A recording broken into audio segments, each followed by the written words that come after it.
So today on the Suncrest podcast, we have our guest, Julian Bernard. If you haven't met Julian yet, I want everyone to meet Julian. So I'll give some background on how I know Julian. So Julian moved into the neighborhood, I want to say 2 years ago. Yep, January 23. And immediately we became friends because we both wanted to mountain bike, which is what I like to do. But on top of that, Julian's a great business guy. He's great at his job. And there's a whole bunch of other things I want him to tell you about. But Julian, introduce yourself to everybody. So like you said, Julian Bernard. I've been in Suncrest almost 2 years. I do enjoy mountain biking. I'd say my biggest passion is jiu-jitsu.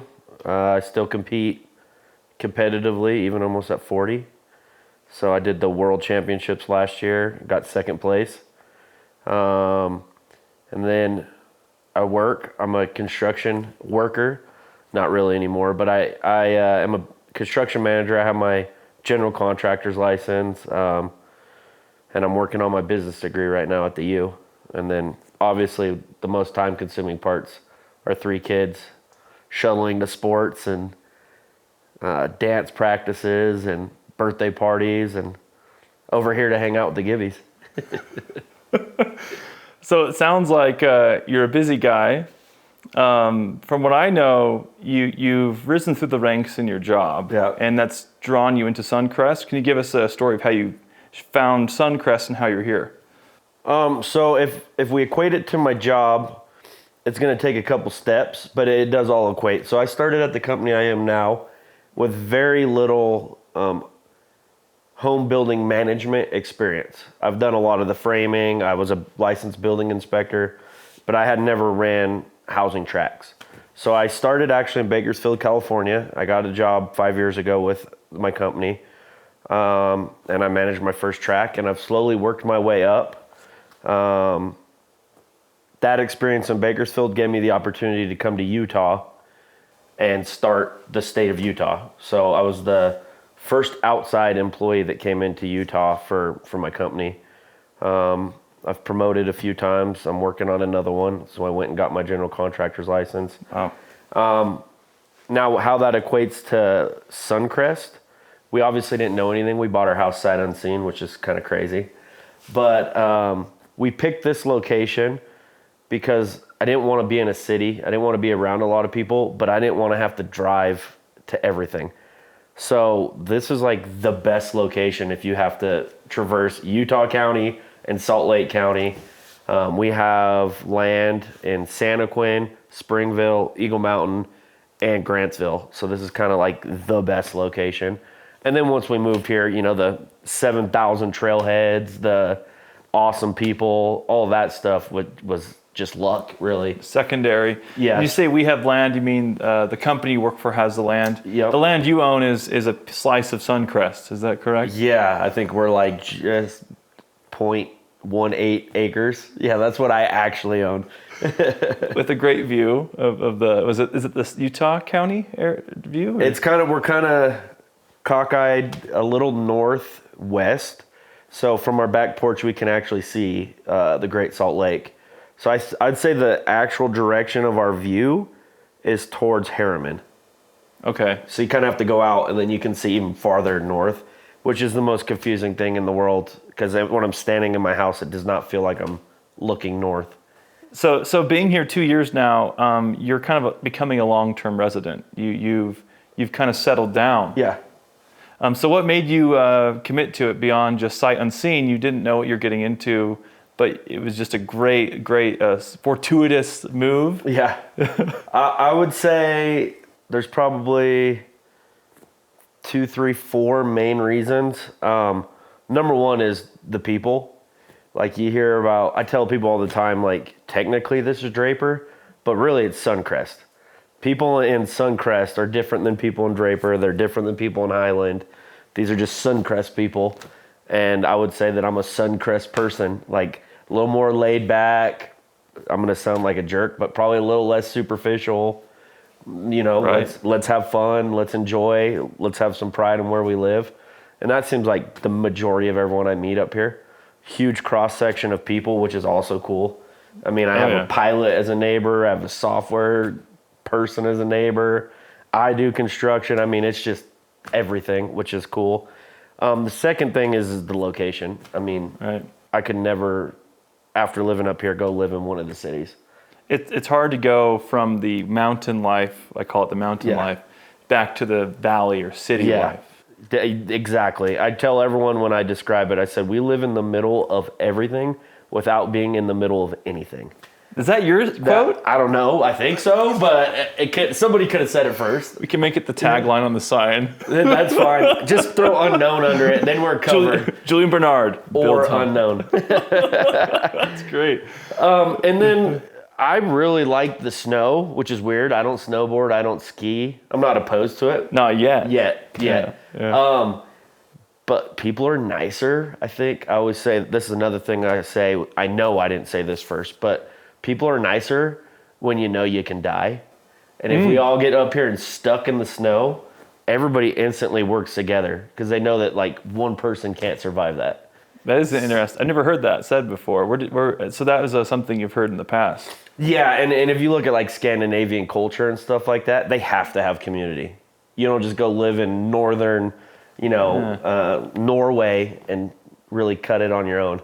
Yeah, unless you're good at igloo building and ice fishing. I think you'd still probably need some help. But so I think that there's like in the human genetic, there's something that is like something that it's harsh up here. We need to band together. Yeah. And then there's just coming from Southern California, I'd never really experienced it, but like when it's snowing and it's kind of people aren't wanting to be out, it's like the most quiet, peaceful sound in the world. A lot of people like the ocean to hear the waves and it's relaxing.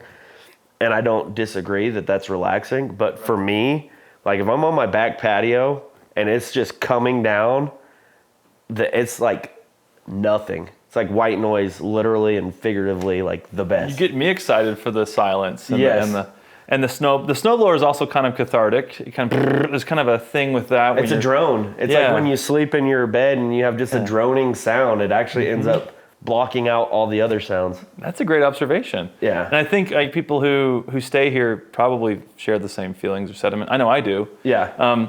And then your background, you care a lot about people. You seem to be very people focused. You build homes for people. Yep. You work with people. You have a family. Yep. Care to talk about some of that? You seem to be great at getting people together. So I tell everyone that I'm the most antisocial, social person in the world. It's true. I think that like I'm really good at being social. Yeah. I have 4 brothers. I grew up with a lot of people. Small community, but we knew everyone, so it seemed like a lot of people. How big was your community you grew up 800 people. So I graduated with 31 kids. But the difference is like, I don't think most people walk around Utah and say they know 800 people, or like Salt Lake County. It's very uncommon. Yeah. But in my town, I knew 800 people. You knew all of them. Because it was so small. Interesting. So it's like it's a weird balance. But so I think that's part of it. My mom was a school teacher, so public. Right. I grew up that way. I don't really get stage fright or like social anxiety, which means I'm good at it, even if I don't want to be good at it. Like, unfortunately, I'm good at this. Yes, and it's not unfortunate. I really enjoy hanging out with people and being around people. Yeah. But like, I could go hike Lone Peak by myself for, however long it takes, 8 hours, whatever, and it's pretty awesome. Like, I'm okay with that silence. You kind of get the best of both worlds, where you know what you're good at, but you also know what you enjoy. And sometimes there's a Venn diagram of both of those things. Yeah, really there's been throughout my adult life especially, it's kind of like a weird balance. Yeah. Because I'm so like outgoing and I can talk and we can get together and we're going to have fun and it's real fun. It's not contrived. But then I might go like a month without talking to said person that I had all this fun with. And it has absolutely zero to do with them. Nothing negative. I'm just like, I'm disconnecting for a while. Yeah. I'm going to be a loner. I'm going to do whatever. And sometimes those people feel like, oh, this guy just completely ditched. It's like a first date. I thought we had a great time. I guess not. You're just ghosting them and they don't know it. Yeah. So I have to consciously think, because it's not any negativity that I'm feeling. It's not anything like that. But I have to, like, my wife will tell me, you got to, like, reach out to people. You just ghosted, like, the whole neighborhood. That's so funny. Yeah. Well, it's good to know about you, but also I don't feel like you ever come into a friendship seeking to run away from it. If anything, you pursue friendships pretty aggressively. Friendships are important. Yeah. Like I say, I'm antisocial. Great friends are, like... different entirely, yeah. Minus my wife and my kids, like, Yeah. a great friend is probably the next best thing that you could get. In a life, growing up, whatever. I would agree. And a couple things I know about you, Julian, is you're very well read. You read a lot of books. I do. But they're usually about like kind of building skills or building knowledge. Care to expound on that a little bit? Yeah, so I didn't go to college right out of high school. I just worked at First City. I mean, I had a good job. Mm-hmm. And then I went in the military. I was like 25, 26. I was 25 turning 26. Mm-hmm. And I realized, like, yeah, I could float around and I'll probably be fine. But it's like such a waste. There is, especially with online anything, there is endless knowledge in the world. Yeah. And I enjoy learning. So I think 2019 was the first time that I made a goal to read a minimum of 2 books a month. 2 books a month? Yeah, 2 books a month. I just randomly said that, okay, I'm going to read 2 books a month in 2019. And so up until now, so about 5 years later, I have met or exceeded that every year. So I've done minimum 24 books, which, I mean, I know there's people that read way more than that, but... I mean, that's pretty good average. That's pretty high. It's just, I like it. I think it's good. And thanks to you, my wife, your wife, I read Harry Potter last year, all 7 books. That's my wife's. That's not me. That's my wife's. It was credit. probably my wife and your wife. But I read all 7 books in a month, and I'm like, whoa, this is awesome. So I have specifically, like, every 3 or 4 books throw in a fiction book now. Okay. I think it's a good, like, mental reset. Because you're like, I got to learn this. I got to get better at this. This person did this, and I need to do these things to get better. And then it's like, it's just more work. So I throw in every 3 or 4 books, I'll get a fiction book in there now. So you're a pretty busy guy. You're moving around a lot. You're not just sitting down. You're doing jujitsu. Yep. You mentioned school, which I want to ask about. You're reading 2 books a month minimum. You plowed through Harry Potter like it was like a cakewalk. It took us all 7 years to read those books. Do you ever find time for yourself to reset? Is that when you draw back and reset? Is it because you're so busy? I don't know how to word it. I'm not like a vacation type person where I need like to disconnect. Yeah. I have a real... It makes me somewhat successful at work, but I have a real hard time with empty time, if that makes sense. Like, if I kind of wake up at 5:30 in the morning, I'm getting up. Because in my mind, I can't fathom wasting another hour and a half to sleep until 7. Okay. Like, something could be getting done at this time. But if you ask my wife, she's like the one that takes care of me because I won't. About once every 6 weeks, I'll crash. Like, You'll crash? Yeah, I'm just done. There's been too much going on. I'm going to go in the guest room, and I'm probably going to take a 5-hour nap. And I'll get up and sometimes be recharged, but... and then you're good to go. After that nap, that's the crash. It's not just that. Okay. I mean, my wife will definitely help with the tasks that I usually help with, or, hey, don't worry, I'll go get the kids from the bus stop, whatever to help, because she knows me. Mm-hmm. It's not quite like clockwork, but it's gonna happen. I average like 5 hours of sleep at night, so like eventually, there's like some people out there that you read about that's fine forever, but it's really not for me. But it works for 6-week chunks of time. So you can manage that 6 weeks. You know it's coming. You can kind of project out what you can get done, and then you kind of reset. Yeah. Yeah, I that's don't not think bad. I don't think I think that the whole 6 weeks, but when it hits, it's not shocking. Like, oh yeah. I just, I did get too behind much. that. Yeah. Well, it means you're hyper productive, and then you get a rest, and I think that's not a bad thing. That's probably a good attribute to have. Yeah. So you mentioned you won in jiu-jitsu, like it's a world, like what? Bring us up to speed on that. Yeah. World Championship. Yeah. So it's obviously not everyone, but it's through IBJJF, International Brazilian Jiu-Jitsu Federation. It's held in Vegas once a year, and so I went last year for the first time. I've done other tournaments, but this is the first time I went to Worlds, and managed to get second place. Wow. Yeah. And what drew you? Have you always done jiu-jitsu, or is it something more No, recent? I've only been doing jiu-jitsu for about 3 years. I wrestled through like elementary, middle school, and high school. Okay. And then I didn't really do a whole lot. I did some like more like for fun. Yeah. Muay Thai classes, like striking, and a little bit of wrestling and grappling, and then I went into the Air Force, and so 11 years I didn't do anything. So In the Air Force you were in the Air Force for 11 years. Yeah, What did you and do in the Air Force? construction. Okay, I mean, okay. that's all I've ever done.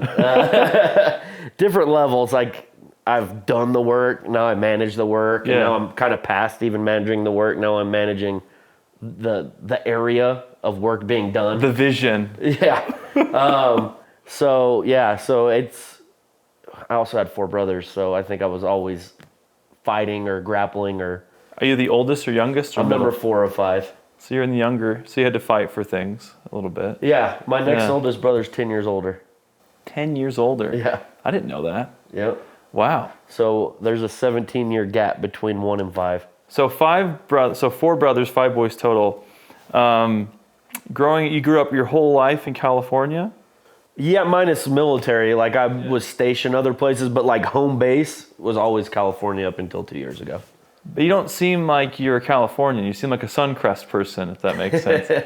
So is that what drew you in? Was like there was a different, like I guess is small town California different than larger town California? That's a dumb question. I think it's not a dumb question. California has a projection of like LA, San Francisco, a couple other big cities, but everything's LA and San Francisco to most people.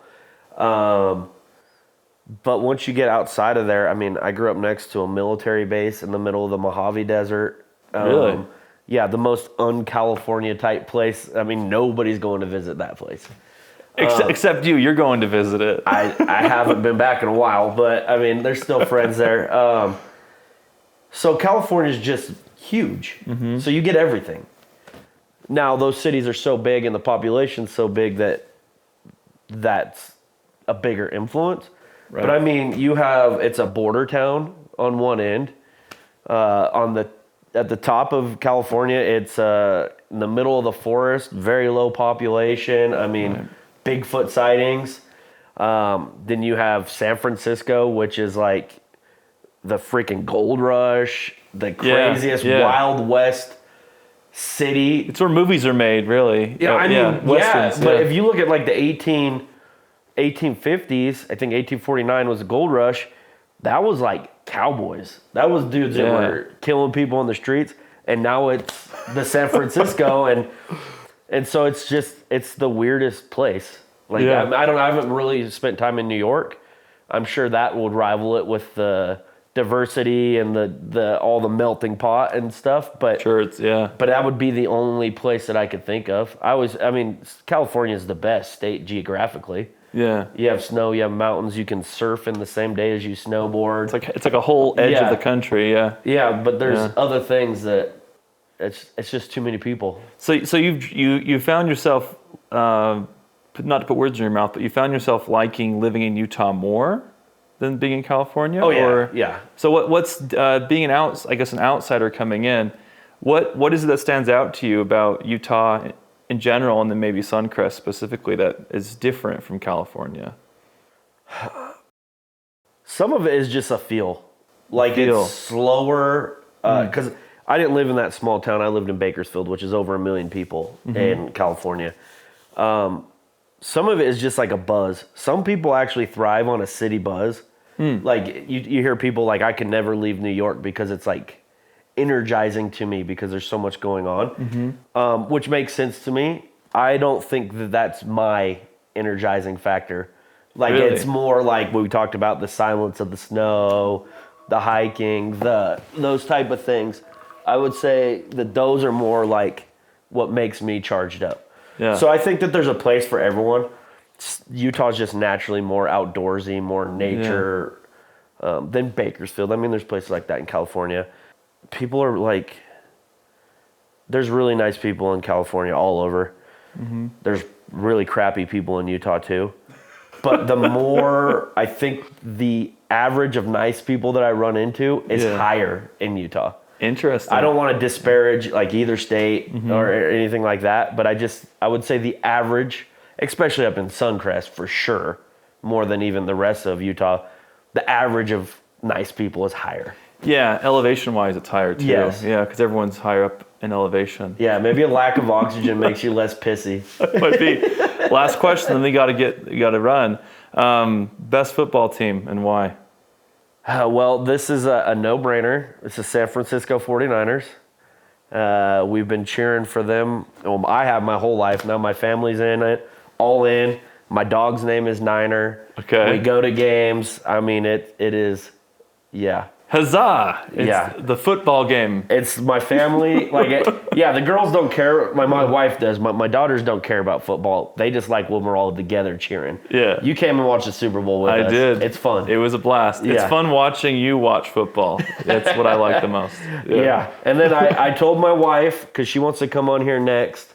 So I want to shout out my wife, Tanina. I don't know if she actually wants to come in, but I'm putting her on the spot. Well, we can make. She wants to talk about her business that literally takes place up here in Suncrest. Love it. And maybe we'll get her on here next. Okay. Well, thanks for jumping on the podcast. I don't know how to close these things yet, but there's gonna be more of these. So thank you, Julian, for jumping on. Yep. And we got to run. All right. See ya.